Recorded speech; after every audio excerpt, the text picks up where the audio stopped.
سلام دوستای نازنین، رسیپی یا طرز تهیه گلاب جامن است که شیرینی در هندوستان و پاکستان زیادتر تیار میشه. بسیار یک شیرینی خوشمزه است. مواد لازم میبینید شما که ما چی ضرورت داریم.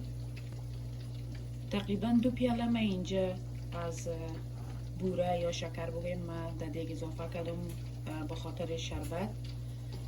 اینجا که میبینین این میجر کپ است که من 2 کپ ما شکر اضافه کرده بودم و اینالی 2.5 کپ یا 2.5 پیاله ما درش آب اضافه میکنم و میمانم که شربت آماده شود. و دمی وقتی که شربت میمانیم جوش بخوره از زعفران است که از زعفران یک چند ریشه ما اضافه میکنیم و میمانیم که شربت ما آماده شود.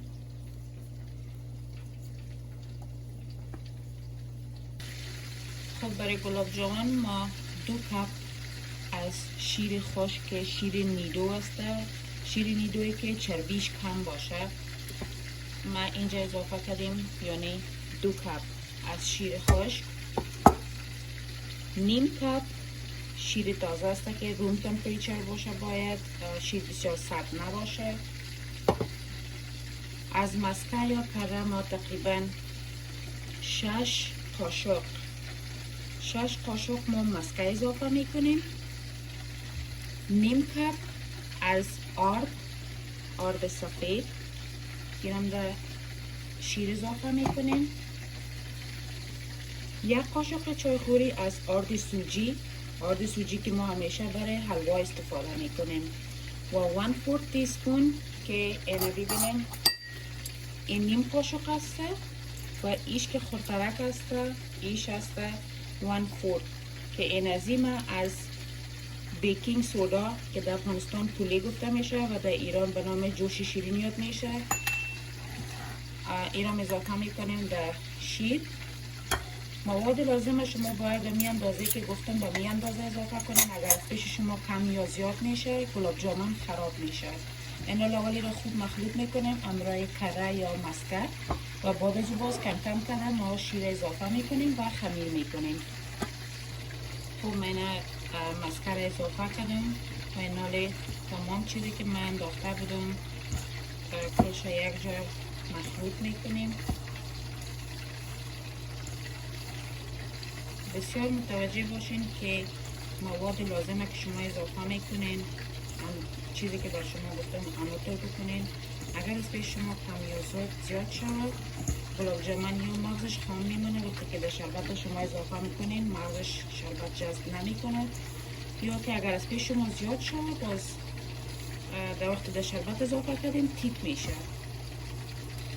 از این خاطر باید کل چیز شما مقدار ضرورت اضافه کنیم. ما وقتی که کل چیز رو مخلوط کردیم کم کم کرده شیر اضافه میکنیم و ایره خمیر میکنیم.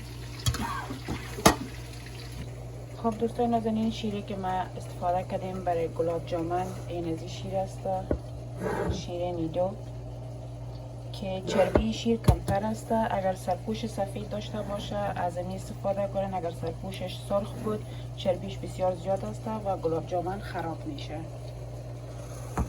اینجا این گلاب جامن تیار شده و ایره تقریبا برای 10 دقیقه میمونیم که کمک استراحت کنه تا وقت شربت ما آماده میشه و بعد از باز ما گلاب جامن تیار میکنیم. خب این شربت ما رو به آماده شدن است. تقریبا نیم دانه لیمو آبش ما در شربت اضافه میکنیم و نیم قاشق چایخوری از ایل سبز یا ایل چای اضافه میکنیم. 1-2 دقیقه دیگه رو جوش میتیم. بعد از باز شربت ما آماده میشه.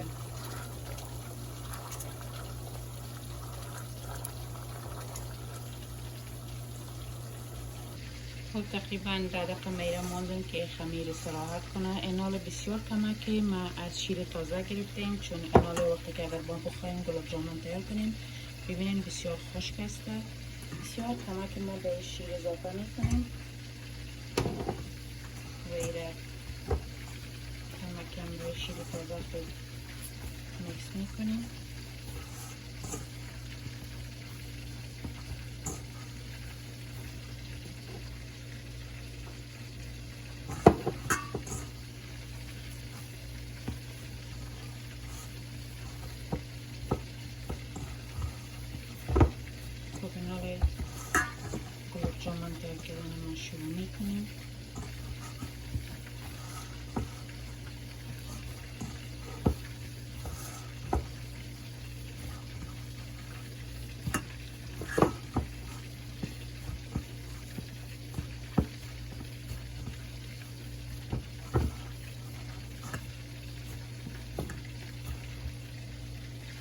خوب کمک گلاب جامن امی خمیرش در دست خود میگیریم. سایزش بسیار کلان نگیریم. وقتی که ما این را سرخ میکنیم سایز گلاب جامن کلان میشه. در دست خود بانیم و همراه دست خود به این قسم فشار بدیم.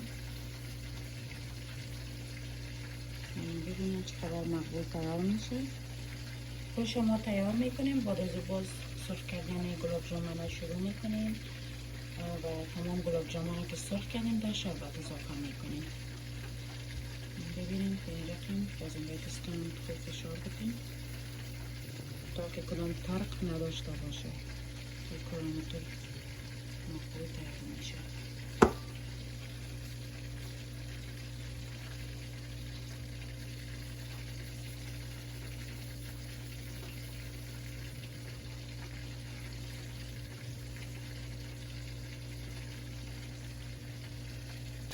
روغنم ماندم گرم شد و بسیار ما آتش رو ببینید که بسیار کم کردیم. دو آتش تیز گلاب جامن رو پخته نکنیم چون زود رویش پخته میشه و مغز گلاب جامن خام میمانه.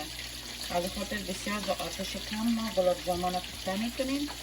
وقتی که سرخ شد در شربت اضافه نمی کنیم. اول میکشیمش میمانیمش یک دو دقیقه. بعد از باز در روغن اضافه در شربت اضافهش میکنیم تا که شربت به خود جذب کنه. در بسیار آتش کم ما ایره پخته میکنیم. ببینید سایز گلاب جامن چقدر خرد است. وقتی که سرخ میشه ببینید سایزش چقدر کلان میشه.